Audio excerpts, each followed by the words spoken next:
지금이 오늘이 크리스마스 날입니다. 지금이 오후 2시 1분을 가리키고 있습니다. 전번 시간에 이어가지고 계속하겠는데요. 이번엔 여기를 할 차례입니다. 월남 이후 황해도 사리원시 출신인 김원봉과 재혼했는데 1940년 15.86m로 세단 뛰기 세계 최고 기록을 세웠던 육상 선수 김원곤은 그의 처남이다. 재혼 당시 손기정은 양정 동창회를 통해 풍국제분의 헌창고를 불화받아 풍국산업진흥회사를 설립, 사장이 취임이 있었다. 재혼 후 그는 처가의 회사 경영을 거의 일임했는데 결국 파산했고 1970년에는 서울 형사지법에서 부정수표 발행의 죄로 징역 1년, 집행유예 2년을 선고받았다. 이 일로 재혼한 부인과도 이혼 소송까지 갔는데 1972년 두 번째 부인 김원봉마저도 지병으로 세상을 떠났고 이후 손기정은 칩거 생활에 들어가게 되었다. 1972년에 두 번째 재혼했던 김원봉마저도 지병으로 세상을 떠났다는 거죠. 잘 알려져 있지 않은 사실인데 손기정은 초대 해참 총장을 지냈던 손원일 전 국방부 장관의 칠촌 조카이기도 하다. 이 손기정 선수는 말이죠. 우리나라 초대 해군 참모총장을 지냈던 손원일 참모총장의 칠촌 조카이기도 했다는 것이죠. 그러니까 우리나라 초대 해군 참모총장을 지냈던 손원일 제독과는 칠촌 조카의 관계이기도 했다는 것입니다. 그래서 이 손원일 제독에 관해서는 내가 우리나라 초대 해군 참모총장을 지냈으니까 이 손원일 제독에 관해서도 내가 언젠가 시간이 나면 하도록 하겠습니다. 손기정의 증조부 손종일은 손원일의 조부 손몽룡의 남동생이다. 그리고 우리나라 최초로 해군 참모총장을 지냈던 인물이 손원일이니까 이 손원일 제독은 이승만 대통령 시절에 이제 해군 참모총장을 지냈었다 이런 얘기죠. 일제강점기 올림픽 우승자라는 사실이 부각되어 실력자임에는 이견이 없되 어느 정도 실력자인지는 덜 알려져 있는데 12년 동안 세계 신기록을 보유하고 있던 거물이었다. 이 손기정이가 베를린 올림픽에서 이제 금메달을 받았는데 그때 베를린 올림픽에서 이제 금메달을 받는 것과 동시에 그 올림픽에서 신기록을 세웠다는 것이요. 마라톤의 신기록을 세웠는데 그때 손기정이가 세웠던 그 마라톤의 신기록이 12년 동안 깨지질 못했다 이런 얘기입니다. 그러니까 12년이 지난 후에서 그 신기록이 깨졌다고 합니다. 그러니까 12년 동안 그 손기정이가 세웠던 신기록이 유지가 됐으니까 얼마나 손기정이가 대단한 선수였는가를 다시 한번 우리가 생각할 수가 있는 겁니다. 이 기록은 1947년 보스턴 마라톤 대회에서 손기정의 제자인 서윤복이 2시간 25분 39초의 기록을 깼다. 그러니까 이 손기정이가 세웠던 그 마라톤의 기록을 손기정이 제자인 서윤복이 그 보스턴 마라톤 대회에서 서윤복이 스승의 기록을 깬 것이죠. 올림픽 기록은 2시간 29분 19초였는데 당시 올림픽 마라톤에서 처음으로 2시간 30분의 벽을 깼다. 훈련법도 무척이나 독해서 발에 무거운 줄을 달고 달리기도 했고 일본 대표팀이 전부 자고 있을 때 새벽에 일어나서 혼자 훈련을 강행하기도 했다. 손기정, 서윤복, 손기정의 제자인 서윤복도 굉장히 뛰기도 잘했을 뿐더러 아주 지옥의 훈련을 했다고 하죠. 발에다가는 그 무거운 줄을 달고 그렇게 해서 뛰었다 이런 얘기죠. 그렇게 발에다가 무거운 줄을 달고 뛰는 그런 연습을 했으니까 그 줄을 띄어내면 얼마나 날아갈 듯 가볍겠어요. 육상 선수로 최고의 영예를 누리긴 했지만 본인은 어릴 적에 스케이트를 살 돈만 있었으면 스케이트 선수가 되었을 것이다 라고 말했던 적이 있었다. 태극기를 24살 때 처음 보았다고 한다. 베를린 올림픽 우승 이후 일제히 감시를 받던 송기정과 남승용에게 안중근의 사촌 동생인 안봉근이 운영하는 두부 공장에서 몰래 파티를 하며 보여주었다고 한다. 이 손기정이가 24살 때 처음으로 태극기를 봤다는 겁니다. 그래서 그 태극기를 본 계기가 뭐냐면은 그 안중근이 의사 있잖아요. 안중근 의사의 사촌 동생 안봉근이가 운영하는 안봉근이란 그 안중근의 사촌 동생 안봉근이가 두부 공장을 운영하고 있었는데 그 두부 공장에서 이제 파티를 열어줬다는 거죠. 파티를 열어줬는데 그 두부 공장에서 처음으로 태극기를 봤다는 겁니다. 평안북도 신의주시 민포동 출신으로 죽을 때까지 언제나 고향을 그리워하며 살았으며 죽기 전에 남북 통일이 된다면 신의주 부산 간 역전 경주 대회에 나가고 싶다고 말했을 정도였다. 하지만 안타깝게도 그는 그토록 보고 싶어 했던 통일을 보지 못하고 눈을 감아야 했다. 그래서 이 손기정이는 그렇게 그 고향을 그리워했다는 거죠. 신의주 그 도시를 그렇게 그리워했다는 거예요. 그래서 그 통일을 그렇게 바랐는데 눈을 감을 때까지 통일을 보지 못했다 이런 얘기죠. 북한 정권에는 호의적이지 않았다. 1946년 평안북도 체육회 창립 당시 체육회 측에서 참가를 끈질기게 종용했지만 이를 거부하고 서울로 도망친 일화는 유명하다. 이 때문에 괘씸죄에 걸려서 통일원에 방북 신청을 해도 받아들여지지 않았다고 한다. 한국전쟁 당시 서울에 고립되었었는데 이때 북한군의 감시를 받아서 한국군이 서울을 수복할 때까지 숨어 지냈다. 북한에서도 자국의 체육 역사를 이야기할 때 그동안 손기정에 대해서 거의 다루지 않았으나 21세기가 되면서 손기정이 베를린 올림픽 마라톤에서 일본 대표로 뛰어서 우승했고 당시 일장기 말소 사건 등이 있었음에도 언급하게 되었다. 노동신문에서 손기정의 우승을 이야기하면서 나라를 잃은 체육인의 금메달은 그 자신에게도 민족 성원들에게도 기쁨과 자랑보다 눈물과 치욕을 더 뼈아프게 자아낸다라고도 했다. 그래서 이제 1946년 평안북도 체육회 평안북도에서 이제 체육회를 창립 당시에 그 체육회 측에서 이제 그 손기정이한테 손기정이도 여기에 참가해라 그랬다는 겁니다. 그거를 거부하고 서울로 월남했다는 거죠. 그래가지고 이 북한에서는 이 손기정이를 아주 안 좋게 생각한다는 거죠. 저거 남한으로 도망친 놈이라고 해가지고 안 좋게 생각해가지고 손기정이에 관해서 일절 북한에서는 얘기를 안 했다는 겁니다. 근데 그 6.25 전쟁이 터졌을 때 미처 그 손기정이는 피난을 못 갔고 서울에서 숨어 지냈는데 서울에서 숨어 지냈다고 합니다.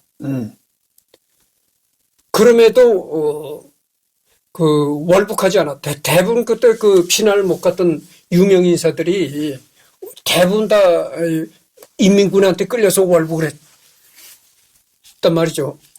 그러나 손기정은 월북을 안 했다고 하죠. 근데 이제 그래서 이북에서는 북한에서는 이 손기정을 나쁜 놈이라고 취급해가지고 일제 손기정에 관해서는 얘기도 안 했고 그랬다는 거예요. 근데 요즘에 세월이 좀 흐르다 보니까 요즘에 와서 손기정에 대한 그런 역사 얘기를 한다는 겁니다. 이 북한의 대표적인 신문 노동신문에서도 이 손기정에 관한 얘기를 하는데 뭐라고 얘기를 하냐면은 우승을 이야기하면서 나라를 잃은 체육인의 금메달은 그 자신에게도 민족 성원들에게도 기쁨과 자랑보다 눈물과 치욕을 더 뼈아프게 자아낸다. 이런 글도 썼다고 합니다.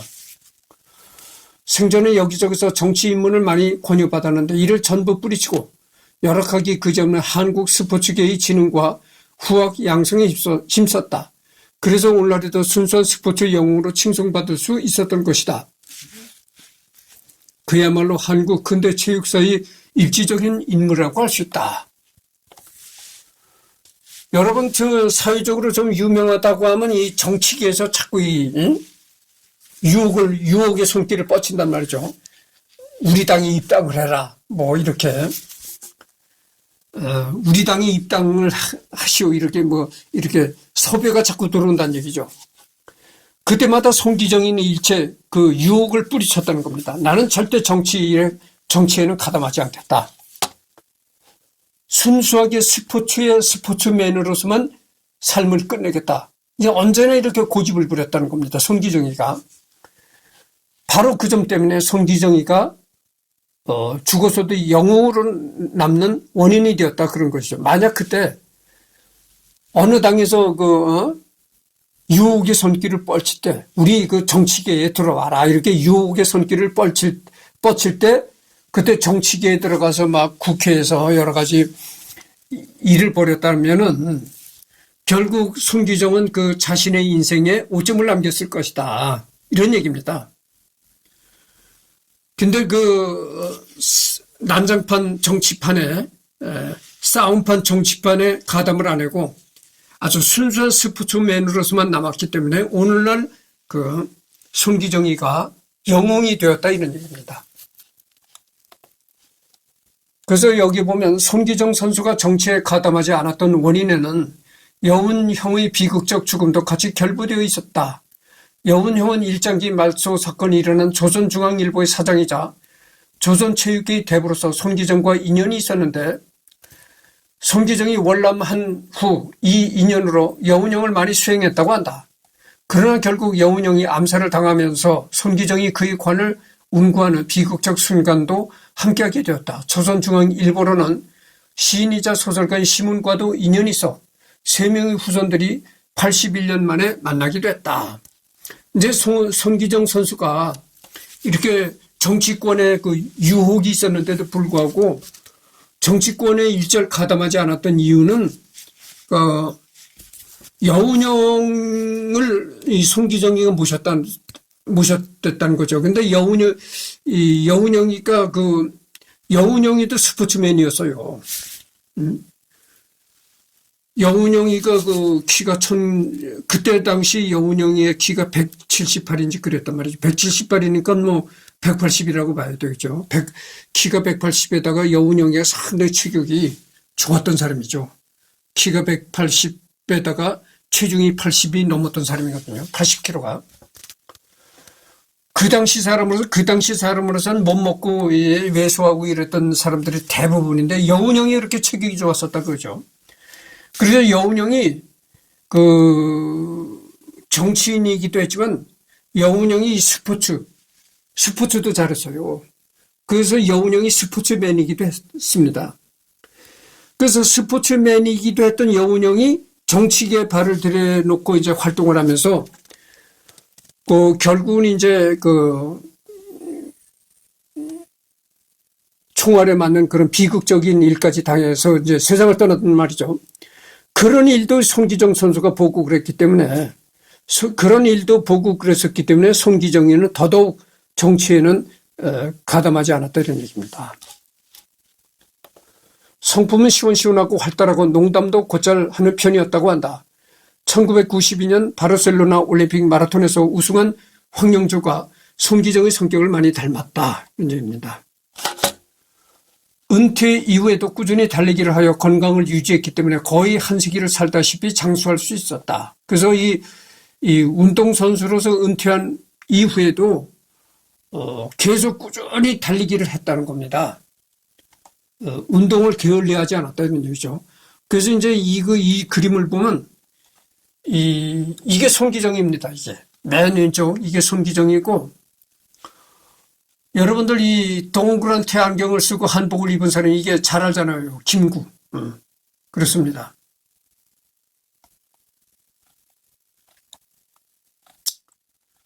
그리고 이 그림은 이제 이게 손기정입니다. 아마 이게 후배 선수들하고 같이 찍은 것 같은데 이게 손기정이죠. 아래 맨 오른쪽 이 사람이 손기정입니다. 1947년부터 손기정은 지도자로서 한국 마라톤 제2의 황금기를 열었습니다. 제51회 보스턴 마라톤 대회에서는 감독으로 서윤복을 우승시켰고 런던 올림픽 대회, 헬싱키 올림픽 대회에서 대한민국 선수단 기수와 경기 임원을 맡기도 했습니다. 그러니까 여기 보면 이게 또 손기정입니다. 손기정. 이후 대한체육회 부회장, 대한육상 경기연맹 회장, 대한올림픽위원회 상임위원 및 방콕 아시안게임 한국선수단장 등을 역임하며 2002년까지 평생을 한국 스포츠 진흥에 헌신하였습니다. 이 사진에서 맨 우측이 이제 손기정, 이게 이제 손기정이라는 얘기죠. 맨 우측. 그리고 항상 마라톤을 하면서 얼굴이 반쪽이 된 사진만 찍혀서 그렇지 알고 보면 미남이다. 인터넷에서 중년 시절 사진을 찾아보면 꽤나 잘생겼다는 사실을 알 수 있다. 유의 보성 전문학교 시절 사진을 봐도 상당한 미남이라는 걸 알 수 있다. 언제나 손기정이가 이 정면으로 찍은 그 정면으로 찍혀진 모습이 별로 없다는 거죠. 언제나 측면 뭐 이런 데서 손기정이가 찍혔는데 사실 손기정이가 알고 보면 이 얼굴도 미남이었다는 그런 얘기죠. 이게 손기정입니다. 자서전으로는 나의 조국 나의 마라톤이 있다. 어린 시절부터 베를린에서의 우승, 해방 전후의 사건들에 대해서 진솔하게 이야기하고 있다. 한 가지 아쉬운 부분으로는 이 자서전은 1983년에 출판되어서 그 이후 일인 1988년 서울올림픽대 성화 봉송이나 1992년 바르셀로나 올림픽대 이야기 등은 없다는 점이다. 이게 이제 손기정입니다. 이 여자가 이제 손기정이 어깨에다 이렇게 손을 걸치고 있는데 읽어봅시다. 레니 리펜슈탈과 친한 사이였는데 손기정은 평소 정치랑 스포츠는 별개로 생각했으며 리펜슈탈은 결백하다 생각했다. 참고로 리펜슈탈이 손기정보다 10살 많은데 90세 사망한 손기정보다 1년 후에 사망했다. 이 리펜슈탈이 손기정보다 10살이 위라는 겁니다. 10살이 위였는데 손기정도 오래 살았지만 손기정보다 더 오래 살아가지고 손기정이가 죽은 지 1년 후에 이 여자는 이제 세상을 떠났다는 거죠. 이 여자는 누구냐? 레니 리펜슈탈이라는 여자는 누구냐면은 헬레네 베르다 아밀리에 리펜슈탈, 독일 제국 프로이센 왕국 베를린, 그 영화 감독 뭐 이러네요. 무용가 이런데 101세에 사망했다 그렇게 나옵니다. 평소에 이제 이 여자가 평소에 손기정과 이렇게 친분이 있었다는 거죠. 그래서 손기정이 어깨에 이렇게 이제 손을 얹고 이렇게 하는 건데, 이거는 뭐냐면 젊은 시절 최승희와 사진을 찍은 적이 있다. 이 이야기 쉽게 말하지만 지금 현재 최고의 스포츠 스타와 최고의 연예인이 같이 찍은 사진을 할 수 있다.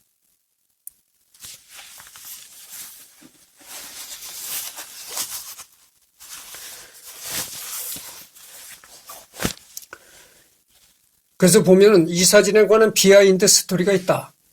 당시 손기정이 올림픽 우승을 축하하기 위해 명월관에 여러 유명 인사들이 모였고 최승희도 초대되었다. 그렇게 술자리가 진행되던 도중 누군가가 일본에서 공연을 하는 최승희를 친일이라 비판했고, 최승희가 조용히 자리를 뜨려하자 손기정이 화를 내면서 그럼 일장기를 달고 뛴 나도 친일 행위를 한 것이냐라고 변호해 주었다. 그런데 최승희를 친일이라 비난한 그 사람은 사람 보는 안목이 있었는지 훗날 최승희는 일본군에 거액의 국방 헌금을 헌납해갖고 친일 공연에 출연하는 등 진짜로 친일파로 변절했다. 또한 자기 밑에 무용수들을 시녀처럼 부려먹고 폭언을 일삼는 등 갑질이 심하고 인성이 매우 나빴다. 정작 최승희를 친일이 아니라 감싸준 손기정이야말로 끝까지 변절하지 않았고 인품이 훌륭하여 전 국민에게 존경받았다는 것이 아이러니다. 이제 이 그림이 뭐냐면은 이제 이 오른쪽이 손기정이고 왼쪽이 이제 최승희입니다. 이 최승희가 당시에 이 당시의 그 시대를 주름잡았던 지금으로 말하면 연예인이죠. 무용가라고 하는데 지금으로 말하면 이제 스타 연예인이라고 볼 수가 있죠. 그래서 이 최승희와 이렇게 함께 사진을 찍는다는 거는 정말 유명 인사가 아니고서는 할 수 없는 일이죠. 당대 최고의 스타였으니까 당대 최고의 스타하고 이렇게 뭐 같이 이렇게 서서 사진 찍기가 상당히 어려운 얘기죠. 그런데 이때는 뭐 그 손기정이도 베를린 올림픽에서 이제 금메달을 수상했던 그런 유명인이 됐으니까 그래서 이제 최승희하고 같이 사진 찍게 된 겁니다. 언젠간 내가 얘기했지만 이 최승희도 언젠가는 인간 백과에서 내가 이제 다루려고 하거든요. 근데 최승희가 이제 월북을 했어요. 그래서 북에서 이제 활동을 했는데 이 남한에 있을 때 최승희가 무용은 잘했지만 춤은 잘 추었지만 상당히 인성이 나빴다는 거죠. 그래가지고 이 최승희 자기 밑에 있는 제자들, 견습생들 상당히 그런 사람들을 괴롭히고 아주 많은 갑질을 했다고 하죠. 그래서 최승희의 무용으로 이름은 날리긴 했지만 상당히 인성은 좋지 않았다는 얘기죠. 그래서 이제 최승희하고 같이 이제 한 그런 자리를 같이 한 그런 모습입니다. 1984년 로스앤젤레스 올림픽의 성화봉송 주자로 발탁되기도 했다. 사진에서 보면 알 수 있듯이 LA의 코리아타운을 달렸다. 이때 손기정으로부터 성화를 넘겨받은 인물이 바로 세밀이었다. 세밀이. 둘의 우정은 생각보다 오래되는데 1947년에 손기정이 보스턴 마라톤의 제자들을 이끌고 참가했을 때 처음 만났다고 한다. 84년 미국에서 열린 로스앤젤레스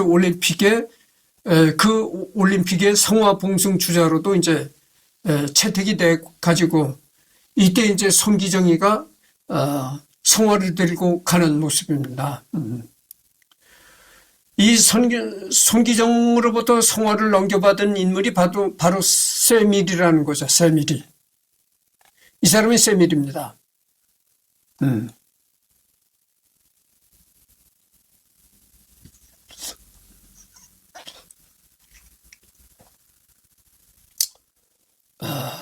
세미올리.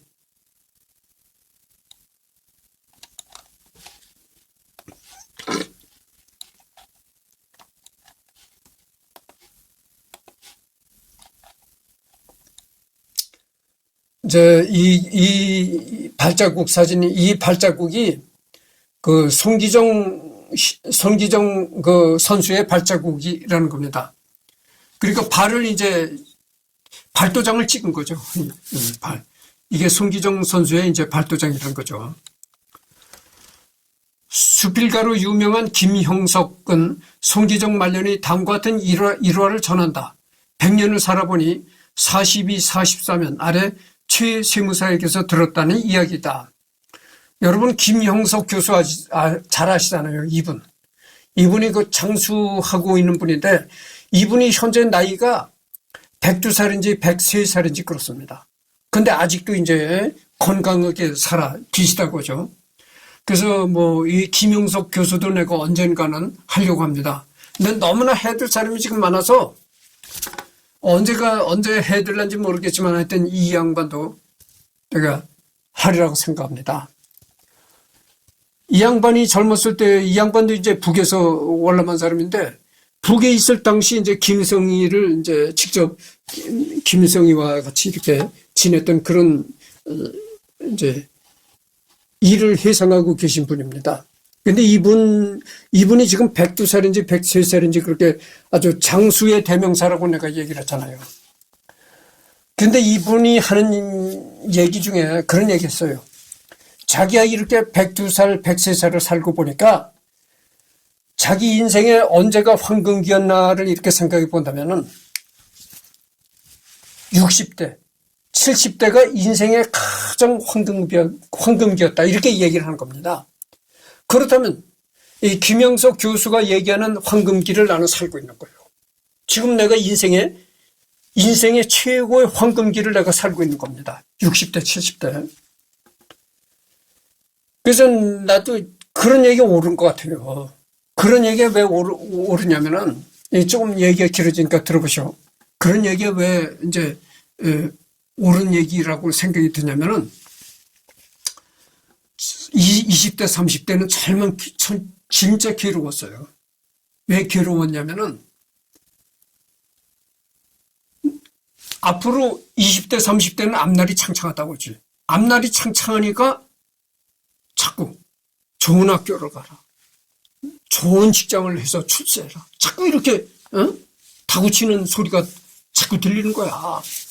그래 너하고 같이 공부한 아무개는 어느 명문대학을 졸업해가지고 지금 사법고시를 합격해가지고 어느 집은 검찰청에 검사로 부임을 했다더라. 근데 넌 그게 뭐냐?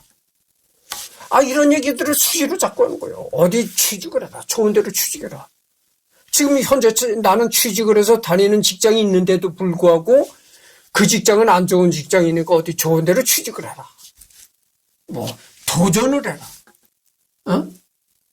지금 내일 모레가 70이라고 했잖아요. 이렇게 내일 모레가 70인 김영석 교수한테다 되면 아무것도 아니지만 김영석 교수한테다 되면 난 지금 어린애예요, 어린애. 그렇지만 어쨌든 간에 그래도 60, 70 되면 그래도 노년기에 접어든 나이다. 그렇게 얘기를 할 수가 있죠. 근데 이렇게 노년기에 접어든 사람이 이승일이한테 도전을 해라. 아니 60, 70에 도전을 해서 출세할 일이 있습니까?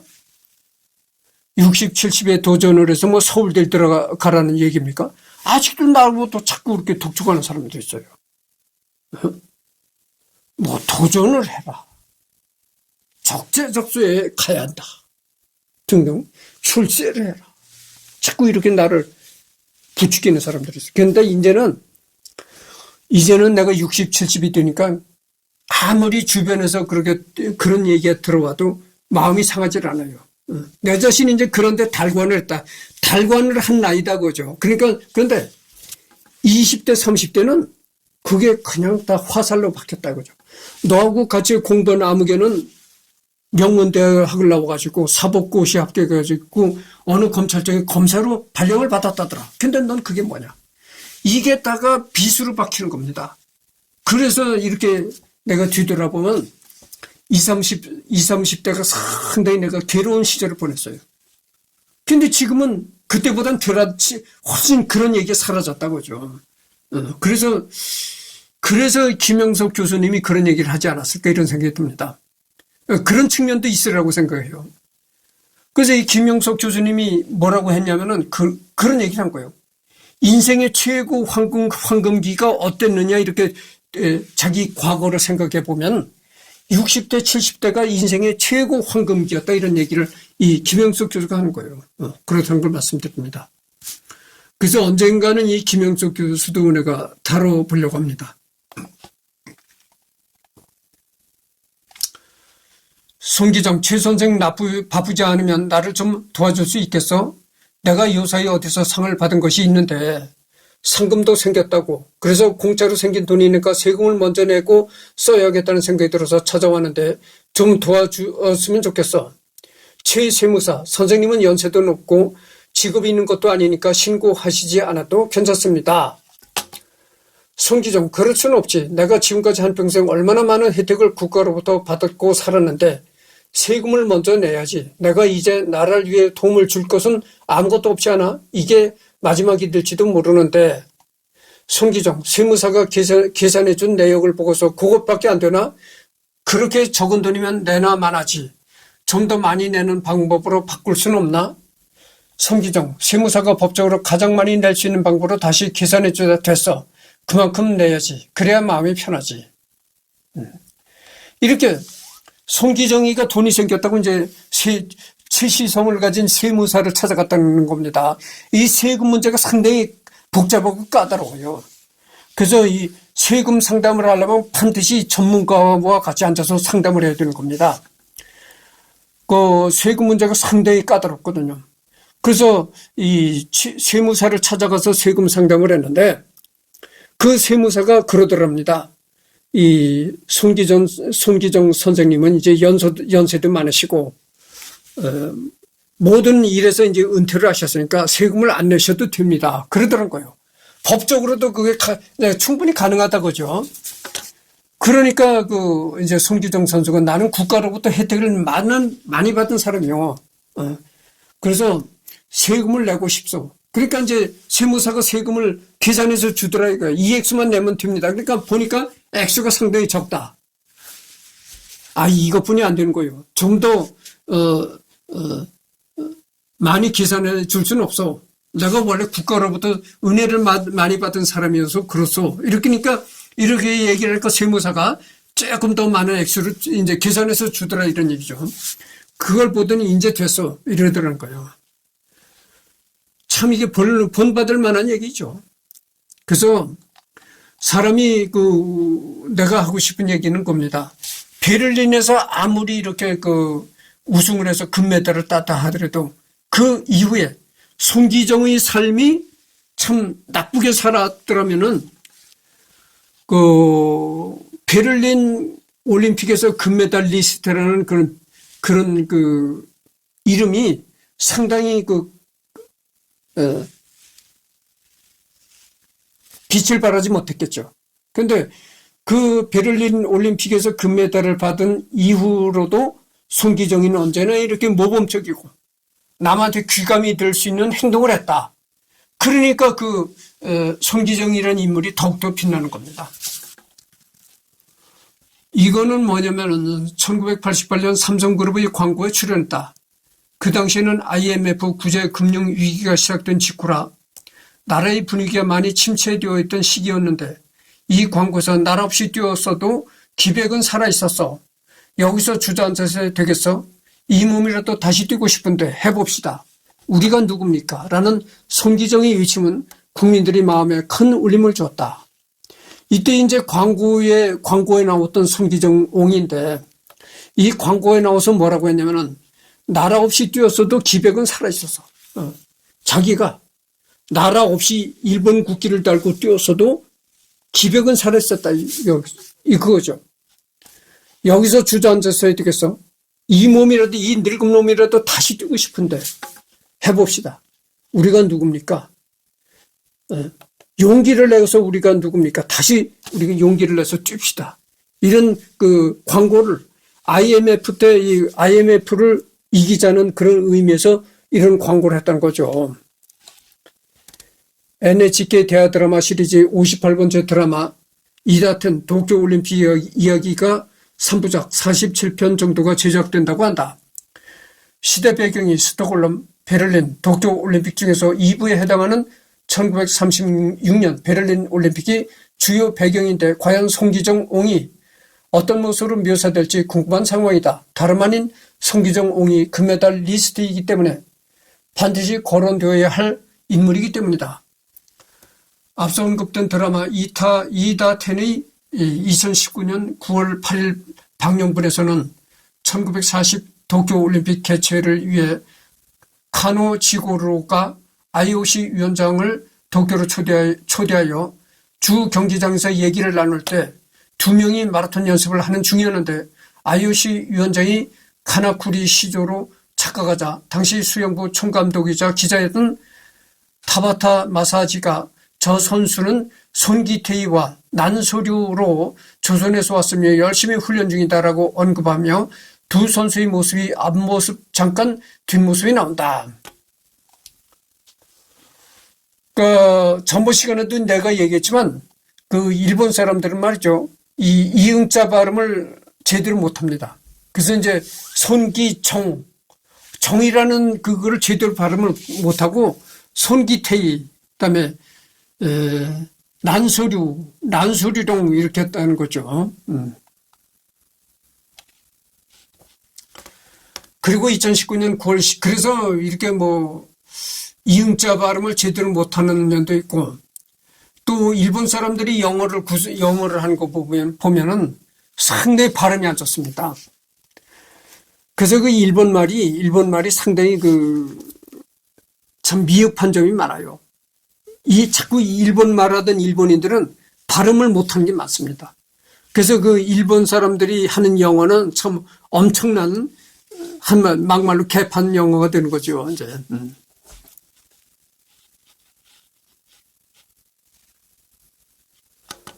제일 마지막, 과연 저 사람들 심정은 어떨까 하면서 침울해하는 장면이 나온다. 이에 대해 카나쿠리 시조에게 신발을 만들어주는 쿠로사키 신사쿠가 자신이 생각하기에는 조선인이든 일본인이든 미국인이든 자신이 만든 신발을 신고 뛰어서 금메달을 땄다면 그것만으로 그냥 기쁘다라는 대사를 한다. 다만 작중에서 손기정과 남승용이 조선인임을 꽤나 강조하고 올림픽 정신과 연결하는 온정적인 형태의 저런 표현과는 별개로 당시의 여러 일본인들이 손기정과 남승용을 일본 대표에서 배제시키기 위하여 내내 벌였던 여러 가지 치졸한 악행들은 전혀 묘사되지 않았다. 2012년 런던 올림픽 때 키 최양은 손기정과 비슷한 사연을 가지고 출전했다. 그녀는 티베트인이지만 티베트를 강점하고 있던 중국 대표로 출전하여 중국 국기인 오송홍기를 딸고서 육상 동메달을 탔다.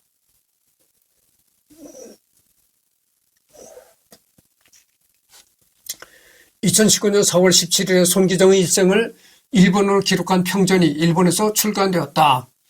그래서 손기정의 일생을 이제 기록한 손기정의 일생을 논한 그런 평전이 일본어로 일본에서 이제 출판되기도 했다고 겁니다.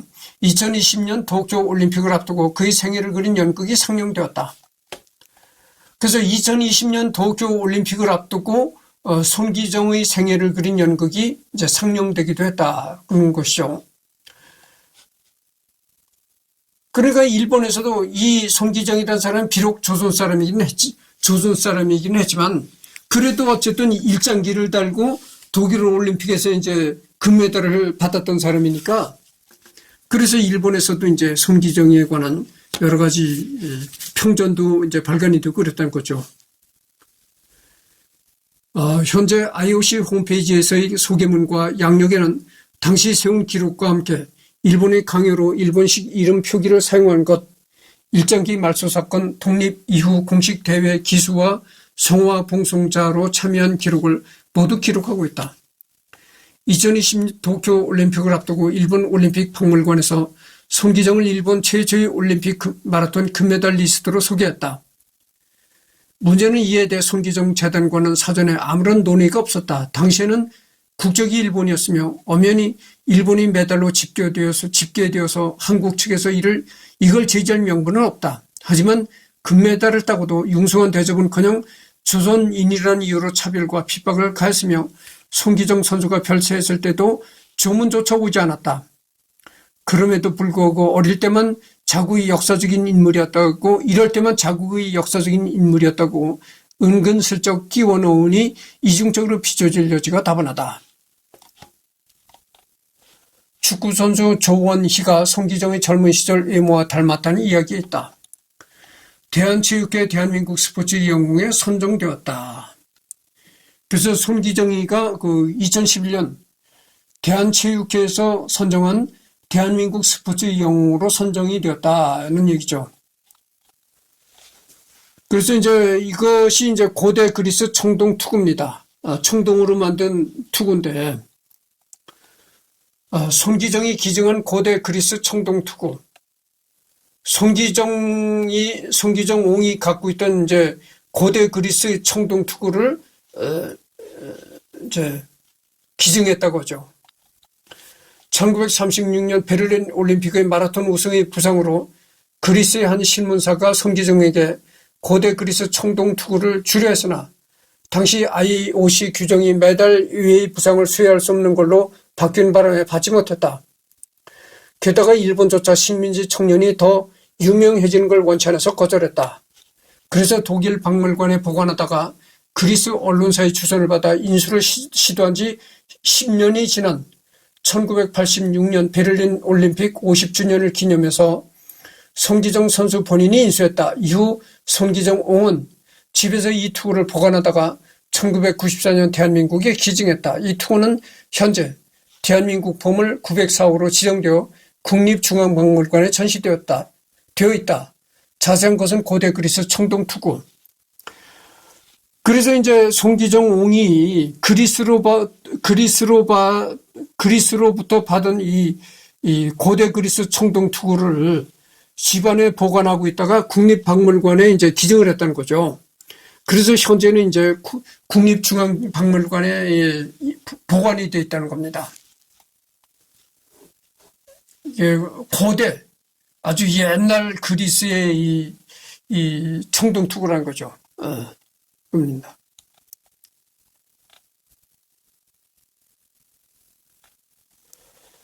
그래서 이제 손기정에 대한 그 리딩은 지금 41분을 경과했습니다. 그래서 손기정에 관한 그 리딩은 일단은 끝났습니다. 끝났고, 다음엔 말이죠. 손기정 선수에 대한, 기록 영상이 있습니다. 그거를 내가 그 유튜브에서 봤는데, 그거를 녹화해서, 마지막으로, 손기정 마지막 회로 그 영상을 올리도록 하겠습니다.